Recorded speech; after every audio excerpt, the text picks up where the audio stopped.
Hello everyone, welcome to my channel. आज हम इस वीडियो में आयनिक त्रिज्या, आयनिक रेडी के बारे में डिटेल में डिस्कस करेंगे। एक इंपॉर्टेंट कॉन्सेप्ट है, एक इंपॉर्टेंट टॉपिक है बीएससी सेमेस्टर एग्जाम्स के लिए। इस पर्टिकुलर वीडियो में डिटेल में समझेंगे कि आयनिक त्रिज्या क्या होता है। एग्जाम्पल्स के द्वारा इसके कॉन्सेप्ट को समझेंगे। इसके अलावा आयनिक त्रिज्याओं के जो आवर्ती गुण है, जो पीरियोडिसिटी है, उसको भी डिटेल में समझेंगे। एंड एक प्रॉपर नोट्स आपको प्रोवाइड करूंगा जो आपके एग्जाम प्रिपरेशंस के लिए बहुत हेल्पफुल होगा। स्टार्ट करते हैं। आयनिक त्रिज्या क्या होता है? किसी आयन के नाभिक तथा जहां तक नाभिक का इलेक्ट्रॉन मेघ मतलब इलेक्ट्रॉन क्लाउड का प्रभाव रहता है के बीच की दूरी अथवा आयनिक क्रिस्टल के दो निकटतम आयनों के नाभिक की दूरी का आधा उस तत्व की आयनिक त्रिज्या, आयनिक रेडियस कहलाती है। इसे एमस्ट्रॉन्ग से दर्शाते हैं। तो ये बेसिक डेफिनेशन है आयनिक त्रिज्या का। आयनिक त्रिज्या मतलब यहाँ पे आप डायग्राम में समझ सकते हैं।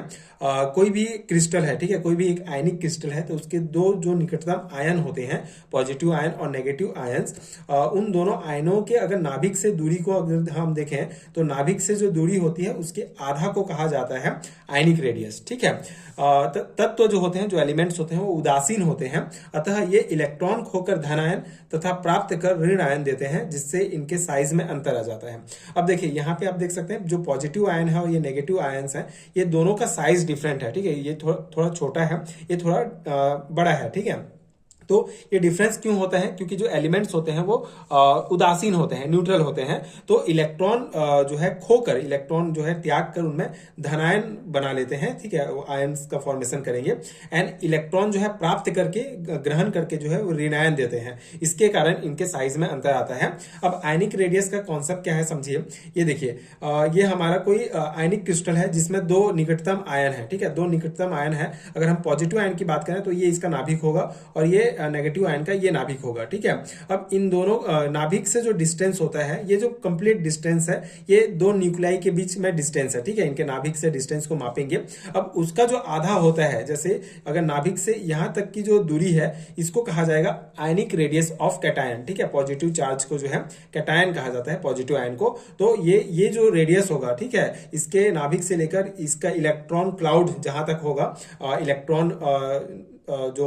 इलेक्ट्रॉन क्लाउड का जो प्रभाव जहां तक होगा, वहां तक की दूरी को कहा जाता है आयनिक रेडियस ऑफ कैटायन।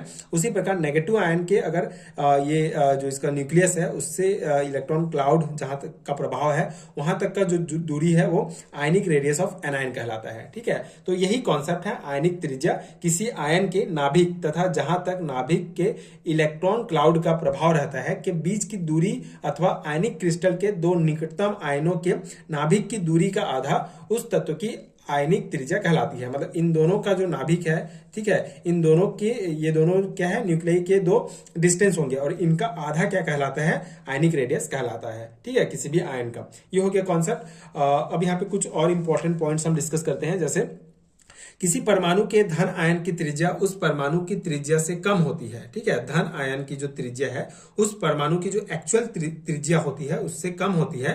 धन आयन परमाणु से एक या अधिक इलेक्ट्रॉन निकल जाने पर बनता है। सामान्यतः सबसे बाहरी कक्ष ही समाप्त होते हैं, लेकिन नाभिकीय आवेश वही रहता है।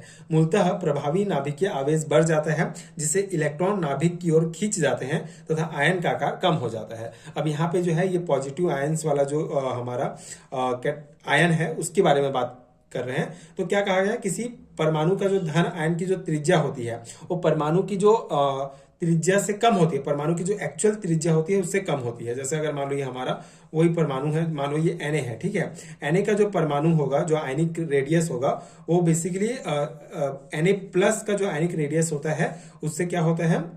कम होता है। ठीक है, सॉरी, जो परमाणु के धन आयन की त्रिज्या मतलब Na प्लस की जो त्रिज्या होती है उस परमाणु की जो एक्चुअल त्रिज्या होती है, जैसे सोडियम की जो त्रिज्या होगी, उससे कम होती है। क्यों? इसका कारण यह है कि धन आयन कैसे बनता है? जब एक या एक से अधिक इलेक्ट्रॉन निकल जाते हैं। अगर ये Na प्लस से एक इलेक्ट्रॉन Na से अगर एक इलेक्ट्रॉन बाहर निकल गया तो हमारा Na प्लस आयन बन जाएगा। ठीक है, इससे क्या होगा? सामान्यतः बाहरी कक्षा के जो इलेक्ट्रॉन है वो समाप्त हो जाते हैं, बाहरी जो कक्षा होता है वो समाप्त हो जाता है, जिससे नाभिकीय आवेश वही रहता है, लेकिन इनका जो नाभिकीय आवेश वही रहता है, लेकिन इसका बाहरी कक्षा समाप्त होने के कारण इसकी जो साइज है वो कम हो जाती है।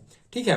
तो यहाँ पे बहुत सिंपल सा कॉन्सेप्ट है, आई होप कि थोड़ा सा कंफ्यूजन क्रिएट हो रहा है। कॉन्सेप्ट क्या है, किसी परमाणु के धन आयन की त्रिज्या, ठीक है, जैसे Na+ की जो त्रिज्या होती है ये Na+ की त्रिज्या होगी, मतलब नाभिक से इसके यहाँ पे बाहरी कोश की दूरी इसकी त्रिज्या कहलाती है, ठीक है। तो किसी परमाणु के धन आयन की जो त्रिज्या है, परमाणु की त्रिज्या जो जैसे Na की जो त्रिज्या होगी, जो एक्चुअल त्रिज्या होगी वो जो है ज्यादा होगी, ठीक है। Na+ से जो है Na की त्रिज्या ज्यादा होती है, क्योंकि यहाँ पे Na+ कैसे आया, जब एक इलेक्ट्रॉन यहाँ से बाहर निकला। अब इलेक्ट्रॉन बाहरी कोश से बाहर निकलेगा तो उसका जो बाहरी कक्ष है वो समाप्त हो जाता है, तो इसका आकार थोड़ा छोटा हो जाता है Na+ का, ठीक है। तो इसी कॉन्सेप्ट को यहाँ पे बताया गया है, आई होप आपको समझ में आ गया होगा। अब इसी का अपोजिट होगा ये वाला हमारा ऋण आयन का जो है, ये जो ऋण आयन है इसकी जो ऋण आयन की जो त्रिज्या है वो एक्चुअल से थोड़ा ज्यादा होगा, ठीक है। जो एक्चुअल आयन है जैसे Cl- अगर हम कंसीडर करते हैं तो जो Cl की जो त्रिज्या होगी वो Cl- की तुलना में थोड़ा छोटा होगा, ठीक है। ये ज्यादा बड़ा है क्योंकि एक इलेक्ट्रॉन खोने के बाद Cl- आयन बना हुआ है हमारा, ठीक है, एनायन बना हुआ है, तो इसके कारण इसका जो रेडियस होगा, जो आयनिक रेडियस है वो थोड़ा ज्यादा होता है Cl के रेडियस की तुलना में, ठीक है। तो यही कॉन्सेप्ट है, दोनों अपोजिट है, आई होप आपको समझ में आ गया होगा।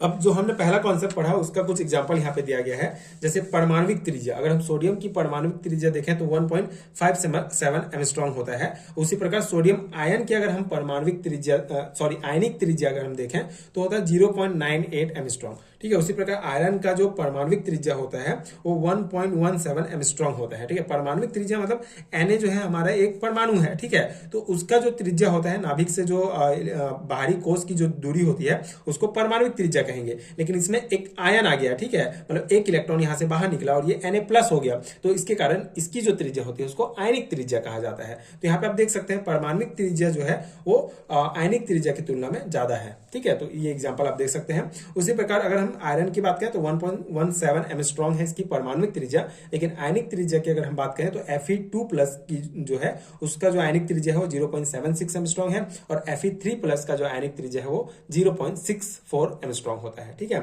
इसको एंगस्ट्रॉम से ही दर्शाते हैं जो आयनिक त्रिज्या है उसको, ठीक है। अब देखिए किसी परमाणु के ऋण आयन की त्रिज्या उस परमाणु की त्रिज्या से अधिक होती है।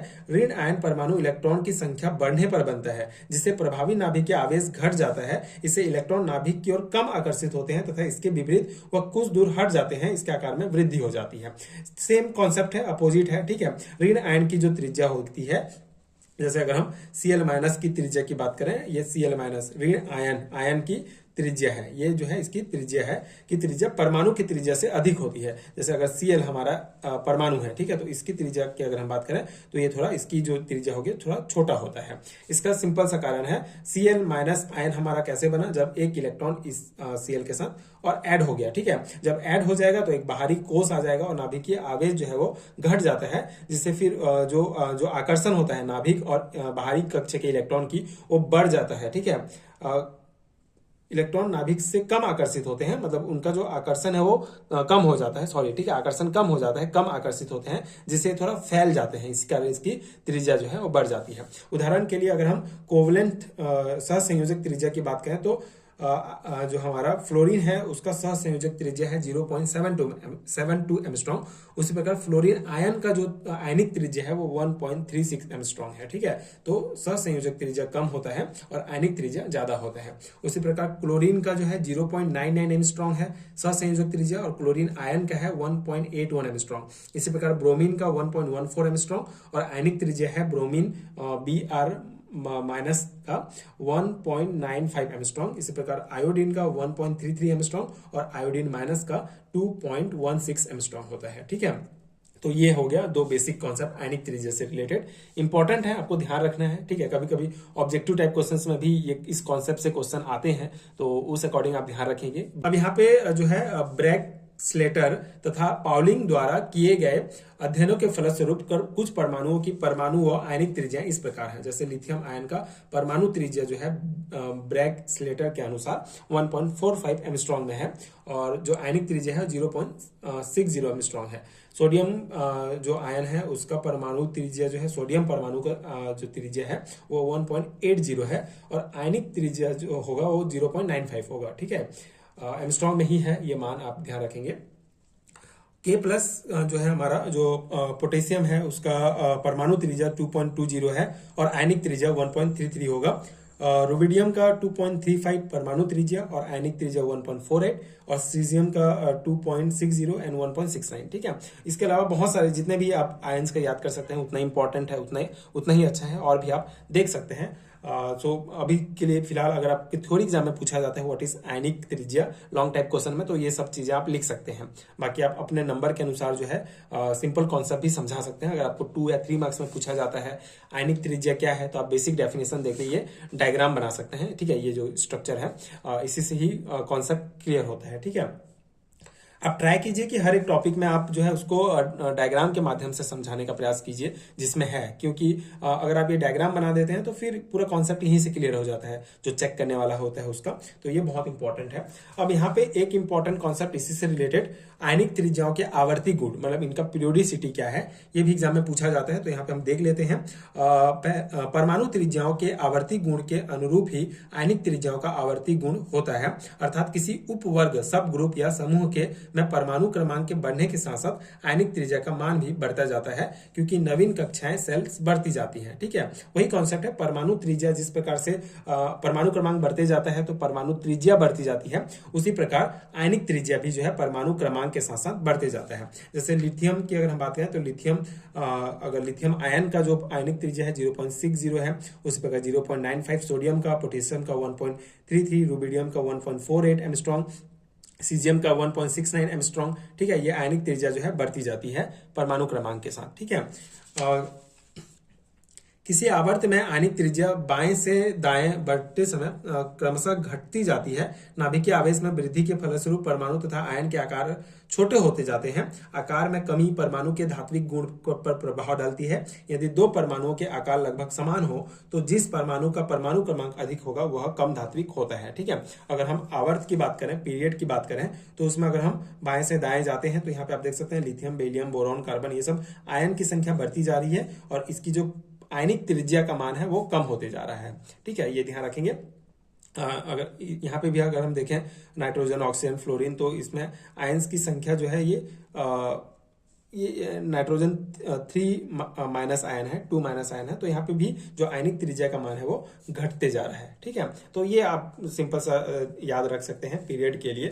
ठीक है, तो ये हो गया आयनिक त्रिज्याओं के आवर्ती गुण और आयनिक त्रिज्या का बेसिक कॉन्सेप्ट। आई होप कि आपको समझ में आ गया होगा। सिंपल सा कॉन्सेप्ट है, आप इजिली जो है इसको अगर आपके एग्जाम में आता है तो लिख सकते हैं। ठीक है, ये प्रॉपर नोट्स है, इसको आप डायरेक्टली अपने थ्योरी एग्जाम्स में लिख सकते हैं, डेफिनेटली आपको अच्छा मार्क्स मिलेगा। एंड इसके अलावा अगर आपको बीएससी एंड एमएससी लेवल के एग्जाम्स के लिए, सेमेस्टर एग्जाम्स के लिए रिटर्न नोट चाहिए हिंदी में या इंग्लिश में, तो नीचे डिस्क्रिप्शन बॉक्स में आपको पीडीएफ स्टोर का लिंक मिलेगा, आप चेक कर सकते हैं, वहां से आप रिटर्न नोट्स डाउनलोड कर सकते हैं। ये जो पर्टिकुलर यूनिट है ये atomic structure and periodic properties unit का पूरा कॉन्सेप्ट है।